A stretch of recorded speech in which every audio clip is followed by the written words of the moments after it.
going on? Welcome to No Chill Promos. How y'all doing? Hope having a blessed Wednesday if you're watching this. Before I get started on this week's review for NXT, just gotta do a quick shout out to all subscribers to the channel, to the followers of Rumble.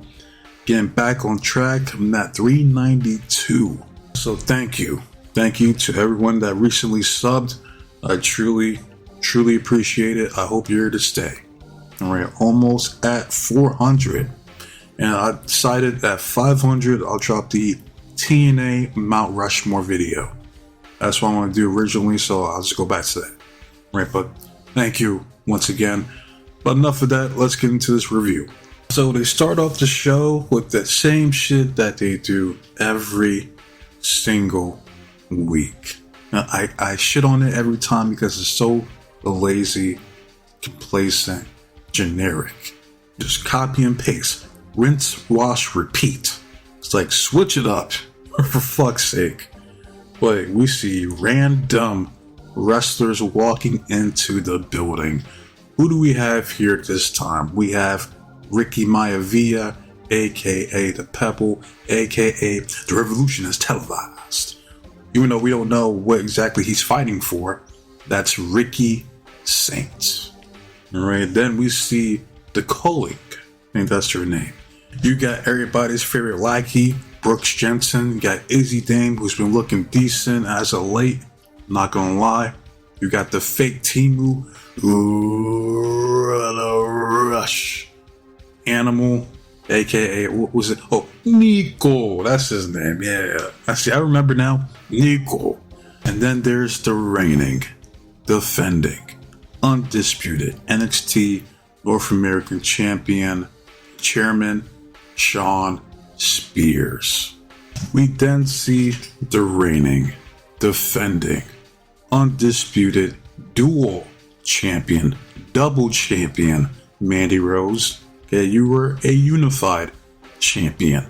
There's a difference. Of the NXT Women's World Championship and the North American Championship, we got La Primera, the sexy goat demon chick, the Chilean dime piece with Miss Bonito Apple Bumps that you gotta put me on, Stephanie Van Kier. Over the weekend, there was UFC Fight Night. I guess they're in Mexico City.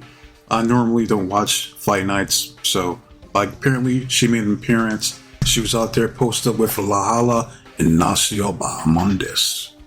Good fighter too. Stephanie's out there with Ava, and they made the announcement that Stephanie is vacating the Women's North American Championship after Uno title defense, which was last week. And I can't say I'm surprised because this normally happens with double champions. They don't hold on to the mid-card belt for too long.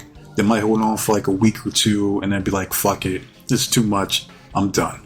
Right? I already made history, I'm in the books, that's good enough for me. But Stephanie says on one condition, I get to choose who my opponent is at Stand and Deliver, which will be in a few weeks. And as soon, as soon as Stephanie said this, we hear that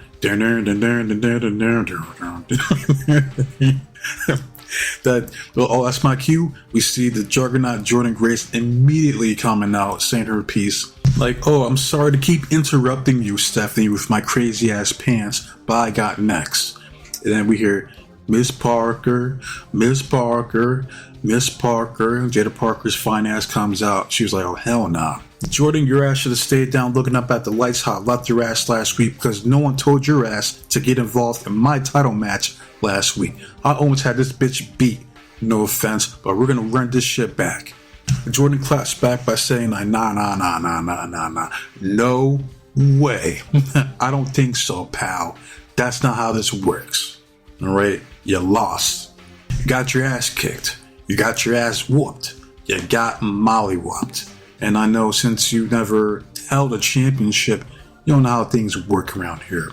Well, when you lose a title match, you take your ass back to the back of the line. So they end up getting into fisticuffs. We see the top flight security coming out to break it up. We see Jordan, she's on her Uncle Phil shit, tosses some dude who looks like Velveteen Dream, hurled this man over the ropes. like she's fucking Mark Henry. Here's the gimmick for Jordan Grace, the world's strongest woman. There you go. You're welcome. It's too easy for me. That's all that happened here. So we move on. We see a TikTok or X or Instagram from Mr. Whoop That Trick Williams. He said that he ain't scared of nobody. He ain't scared of the ruler, Obafemi, that he's going to run his fade the next time he sees him. And then we see the reigning, defending, undisputed NXT World Heavyweight Champion, the ruler, Obafemi. Sarah was like, what's your thoughts on Trick saying that, he ain't scared of you and that he could whoop your punk ass any day of the week?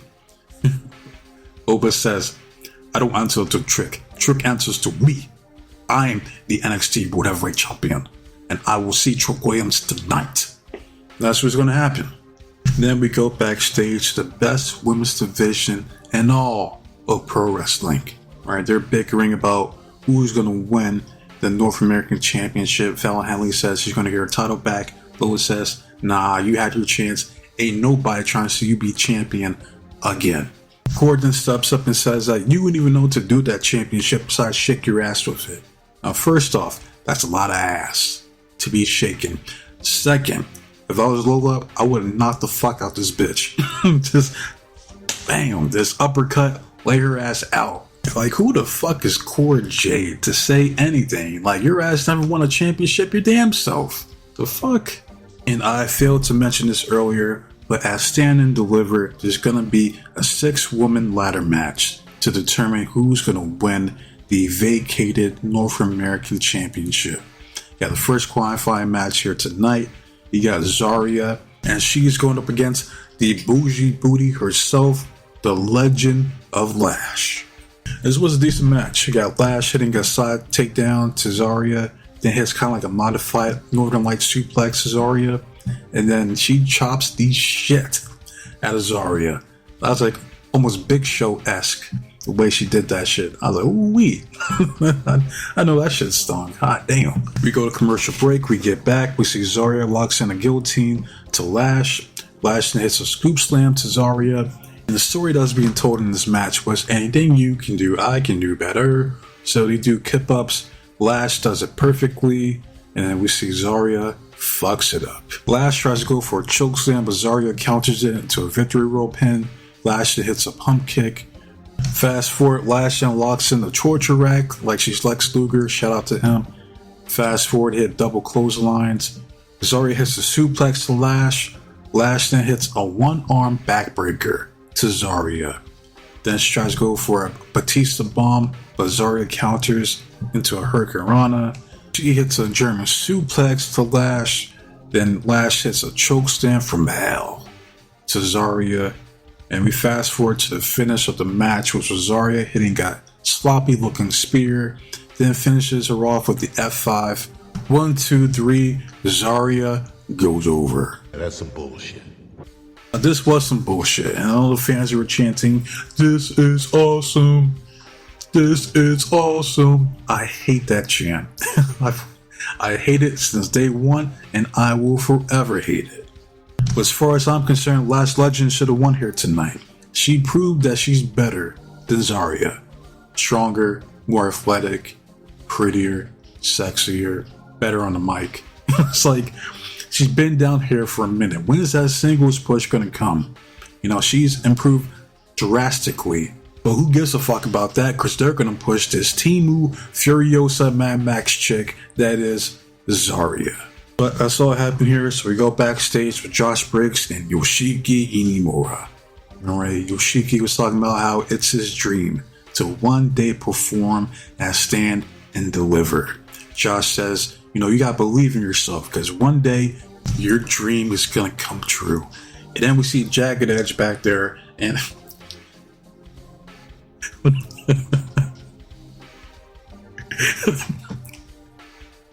I'm laughing because the way they were mocking him was hilarious. He's like, we're gonna get there.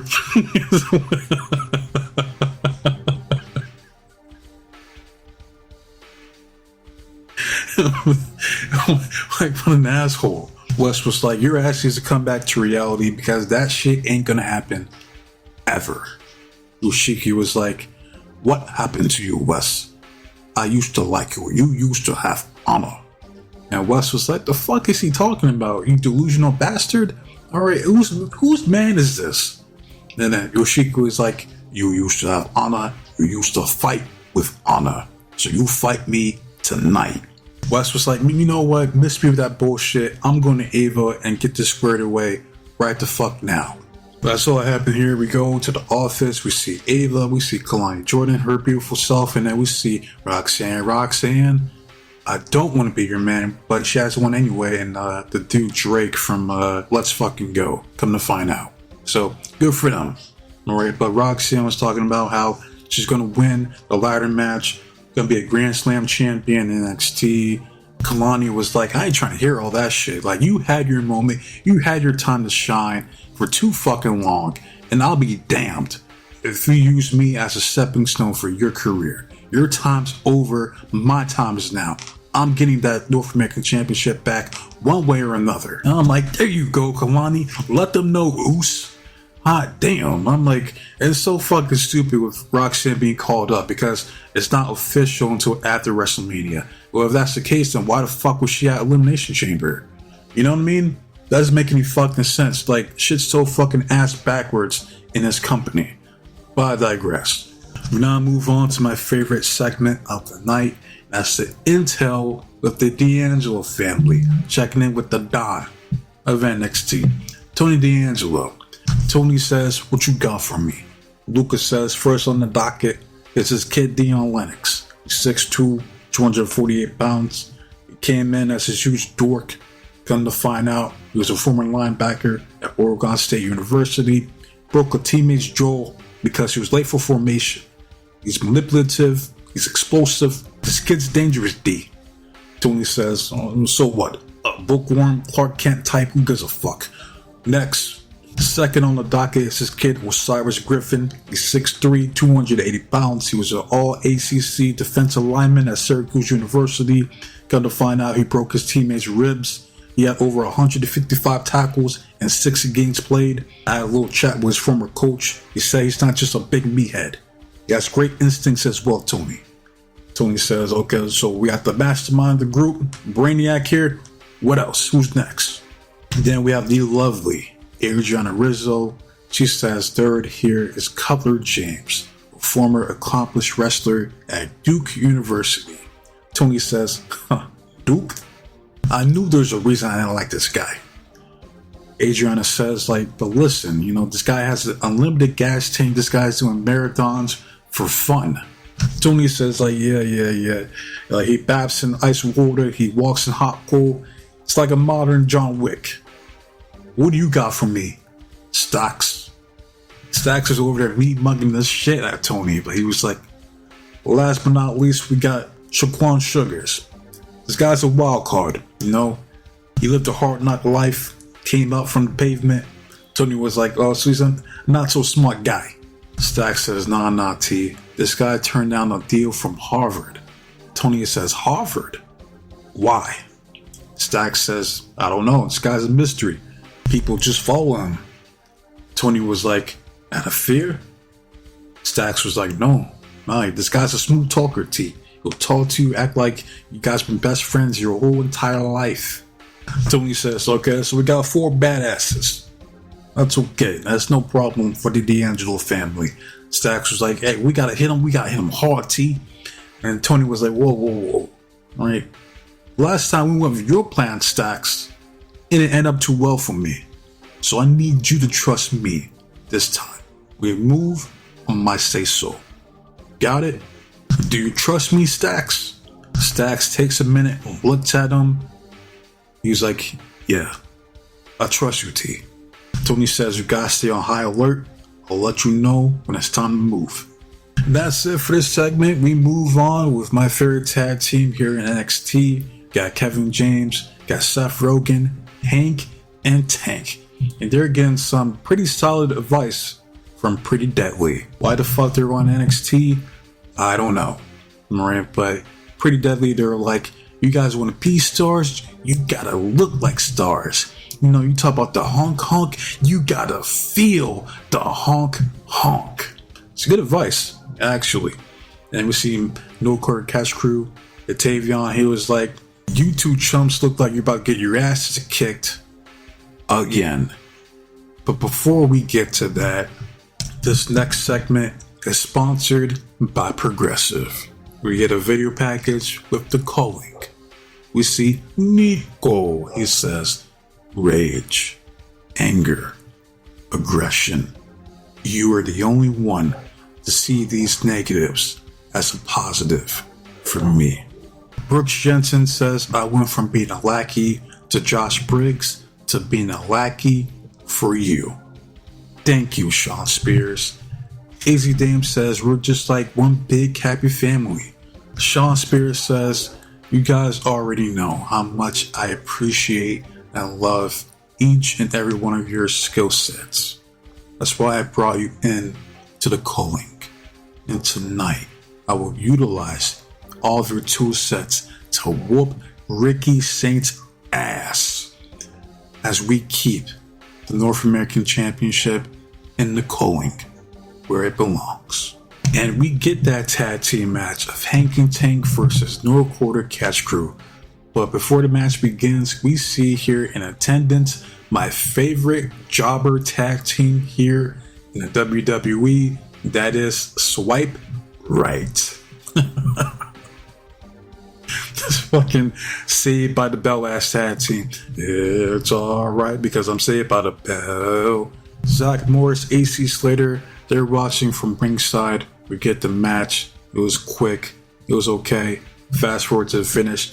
No Quarter Catch Crew hits her tag team finisher. 1, 2, 3.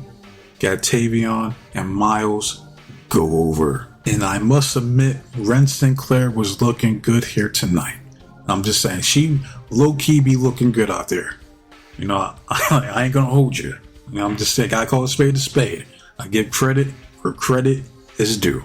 We didn't see a video package for the Hall of Fame, and I find it funny how I don't remember Lex Luger or Sean McCool or whoever else getting a video package, but nah.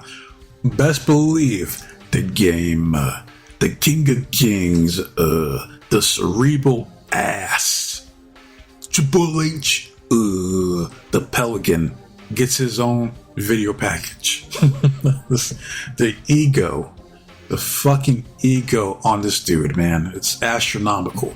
We then get a promo segment from Mr. Whoop That Trick. Whoop that trick. Yeah, whoop that trick. Whoop that trick. I like it. Oh yeah, man. Mr. Trick Williams coming out. And I know he's a heel, but I want him to act more like a heel. Still doing the same shit that he was doing as a babyface during his entrance. You know what I mean? And this was a long ass segment, so what I'm gonna do is you're gonna hear it directly from Trick Williams, the young GJ Von Evans, and the ruler, Obafemi. All right, let's be clear. Yeah, right. Last week, I called Oba out to meet me right here in this very ring, and I ain't heard from him since. But Oba, don't get it twisted, dog. Even if you are the NXT champion, I'm still the man here at NXT. And I've been the man ever since I decided to be my own man. I fought for this. I sacrificed for this. I lost a brother for this. Look, I did all that just for it to become the Whoop That era. I did all that just for this to become the Trick Williams show. I know it's a CW network, but don't get it twisted. Every Tuesday, I turn it to the TW network. Oba, I am him.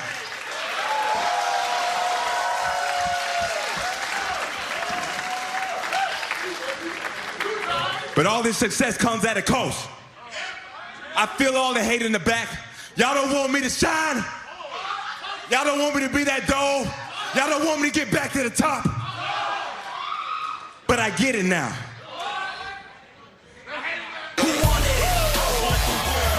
Hey, nah. Hey, Trick, I'll be rude. Hold on, come out here interrupting me, dog. And look, I know why you upset. I know what happened last week, but hey,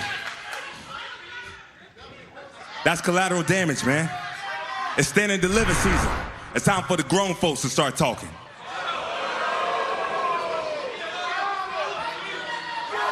You know, Trick, I ain't gonna lie, I was cheering about what you did last week. But then I finally realized that I understand you now. Like, Trick, let me ask you a question, bro. When did you know it was your time? That sounds familiar, don't it? Huh? I understand what spot you in right now because this time last year, you was me. When Trick Willie won the NXT championship, he became NXT's golden child. That sounds familiar too, don't it? Yeah. And just like you, bro, I want that #1 spot. But the difference between me and you is I don't need to break out of somebody's shadow to get to that #1 spot. You feel me? I'm ready right now. Crazy thing is, Javon, you in Trick Williams' shadow right now. What you know about being the NXT champion, dog? What you know about selling the tickets, doing the media? What you know about having the brand on your back? You can't relate. What you know about being the A champion? Hey, man, look, winning the title, that's great, man. But carrying the title, defending the title, that's a whole nother ball game. And you can't hold that title like I can hold that title. I'm 1-1, believe that. 1-1? You said you 1-1? You said you A champion? Trick, you don't know who the hell you is, do you? Bro, you ain't Trick Williams. You Carmelo Hayes.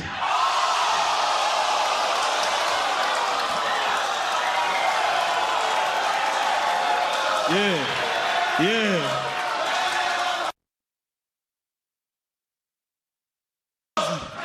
Crazy. And it makes sense. It makes sense. Because everything that you telling me right now is everything Melo told you a year ago. And if you ask me, that makes you a damn hypocrite. So you can try to water me down to make yourself feel better. But since you want to talk about it, I've done something that no one has done, including you, and that's drop Obafemi. Javon, why don't you do me a favor and say all that nonsense to my face? Huh? You really think you did something there? Oh, congratulations. You dropped the ruler. Lucky shot. Bro. Never again. Bro, Trick. Stop playing with me like I don't got your number, bro. Come on, hey, does anybody forget about Deadline? Did you forget about Deadline? Because if we want to check history, I only needed one more second to change history. You know what I mean? I only needed one more second to change history. And you would not have beat Trick for the title because I would have had it. You know what, as a matter of fact, I'll drop your ass again to become NXT champion in Las Vegas. How about that? Ooh, better luck next year, dog. You've talked enough. Shut your ass up. The champion is here now. It is my turn to speak.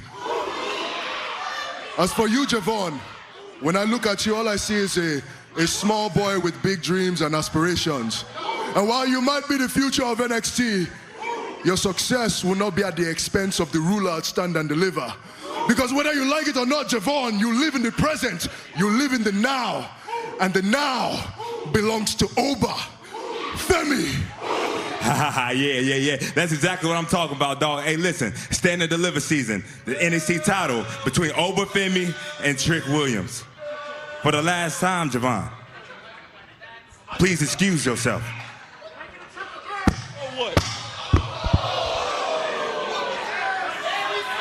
You know, Trick, if you spent less time talking, maybe you would still be champion right now. But you're not. And I can see that the both of you want a shot at the NXT championship. You know, I've seen this before, and there's only one way that this is going to end. At Stand and Deliver, Oba Femi will defend his NXT championship against Trick Williams.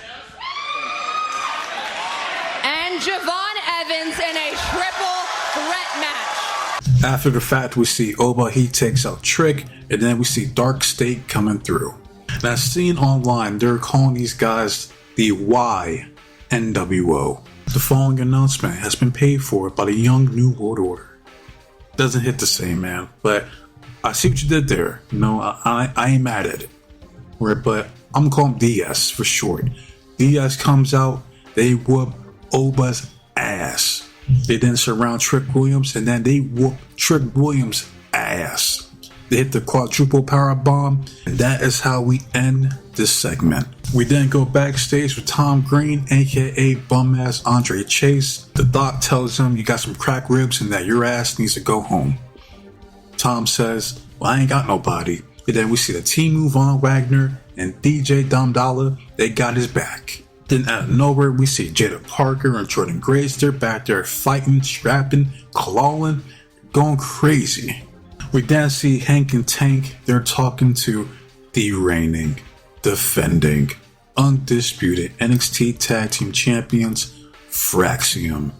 Alright, Axiom was like, no, you guys are doing good out there, man. You just gotta keep it up, man. And then Nathan was like, why lie to them? They fucking suck.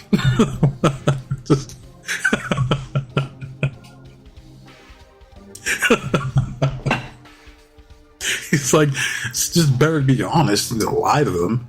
Axiom says, like, you know what, man? I was going to tell them that they have a great bond, and I wish that we had that same bond.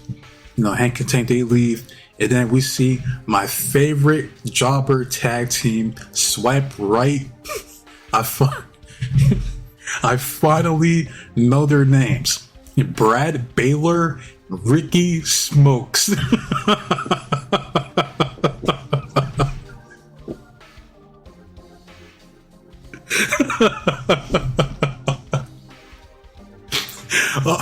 I didn't even give a shit what they said. I was too busy laughing. I was too busy laughing at them. Like, who are these fucking jabronis, man?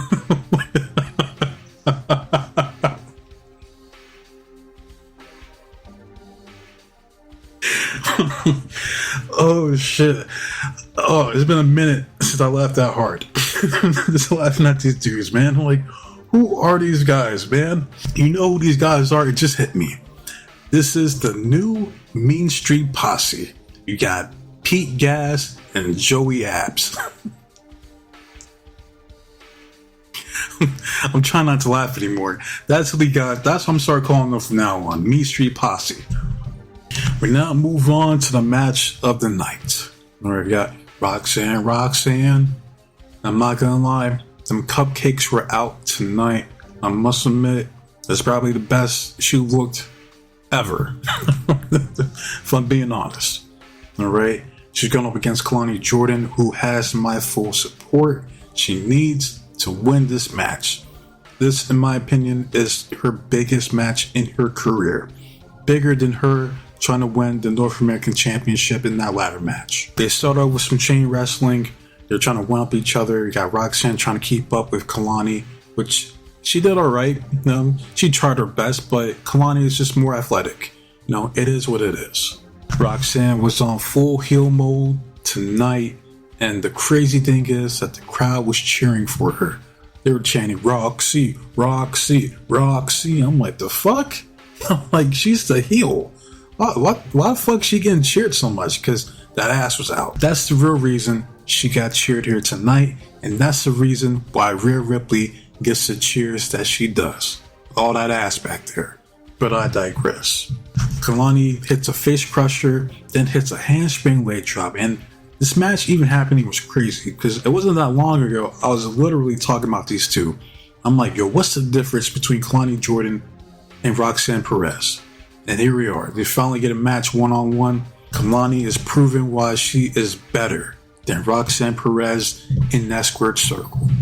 Fast forward, see Roxanne takes advantage of the referee being distracted, hits an eye rake, then hits a jumping arm breaker in the corner. Fast forward, she hits a hammerlock, Northern like suplex to Kalani. We get back from commercial break. Kalani hits the X Factor, 2 count. Fast forward, Kalani hits the RVD kick, and majority of this match was Roxanne in control, working on that arm, being a full heel. Fast forward, Roxanne hits a cartwheel knee drop to the back of Kalani's head. Kalani kicks out of 2. Roxanne then smacks the shit out of Kalani Jordan. I said, damn. Kalani then goes berserk, swinging like a madman. Hits a sliding DDT, then hits the split-legged moonsault. 1, 2, 3, Kalani Jordan goes over. Now it's like, yes. It's like, let's go, Oos. There you go. And I give credit where credit is due. So big ups to Roxanne, and putting over the better, superior wrestler and the beautiful Kalani Jordan. Now, does she need to win the North American Championship? No, she doesn't. What she needs to do is chase after the NXT Women's World Championship. I'm trying to see Kalani Jordan versus La Primera, Stephanie Vankier. You can't tell me that match wouldn't be an absolute banger. That's all that happened here. We move backstage with Ava, Stevie Turner, my boy Robbie E, Robert Stone. Ava says that next week is going to be Obafemi, the Young OG, Javon Evans, and Mr. Whoop That Trick Williams against Dark State DS next week. Right, we then move backstage with Ricky Saints, Ricky Maivia, the Pebble. He says that the Revolution will be televised and that he is winning the North American Championship, making history here tonight. We then see Kalani Jordan back there with, was it Zaruka? Is it Zoruka? I think that's her name of the tag team. Right, Kalani was like, did you see that, guys? I whooped Roxanne Perez's ass out there. And Zaria was like, not right now. Nobody cares. We're discussing me winning the North American Championship. And so Ruka was like, or me. Kalani says, your ass ain't winning and your ass ain't winning. I'm getting that North American Championship back by any means necessary. So Ruka says, like, you're not going to get in between what we got going on here in Zaruka. That's what they're called. A stupid fucking name. But be honest, I want Soruka to win that North American Championship. Like, if it ain't gonna be Last Legend, next best thing is Soruka. You know, Zarya, I don't want to see Zarya win that bullshit. If they give it back to Kalani Jordan, I mean, that's okay, I guess. But I want somebody new to get that belt. Either Soruka or Lola Vice. That's what I want to see win that fucking belt. Fuck a Zarya and fuck a Core Jade. Fuck that shit. We then see a TikTok, Instagram, Blue Sky video from DS. We got my boy Lucky Ali. He's talking this shit. He says, hey, is the D'Angelo family gonna be there next week? You got these boys, whole intel on us. 4 men, 1 goal. And y'all gonna find out next week. And that leads us to the main event. All right, we got Ricky Saints going up against the reigning, defending, undisputed NXT North American Champion, the chairman, Shawn Spears. This was a good match, and the crowd was going crazy for it. But I'm gonna fast forward to the finish of this match. Right, you see Super Ricky, he takes out Brooks Jensen. He then spears the shit out of Nico. He hits a nasty jumping spear to Shawn Spears, finishes him off with the Rumshambo. 1, 2, 3, and no!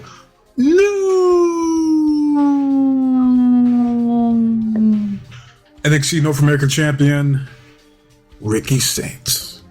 So, the Revolution has been televised, as we have a new champion, and Ricky Maivia, or as the crowd is chanting, Ricky Saints, Ricky Saints. Why they're chanting that, I have no fucking clue, man. Fucking London. Right, but after the match, we see it's not confidence, it's all ego. Mr. Ethan Page coming through, hitting the ego cutter, laying out Ricky Saints, and the crowd is chanting, Tony fumbled. Tony fumbled. Yes, he did. And he continues to fumble. because he's a sicko who is stuck in his ways. And that's it for this week's episode of NXT. So let me know you guys' thoughts, your favorite moment, your favorite match, all that good shit. Like if you like, hate if you hate, it's all the same to me.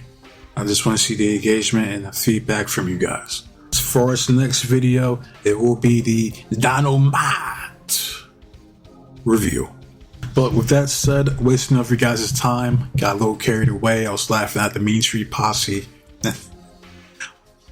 Trying to keep my composure. But be safe, be blessed, take care of yourself, protect you, yours, your loved ones, stay warm, stay dry, stay frosty. But most importantly, trust in God. God be with you. I'm out of here. Until next time, adios.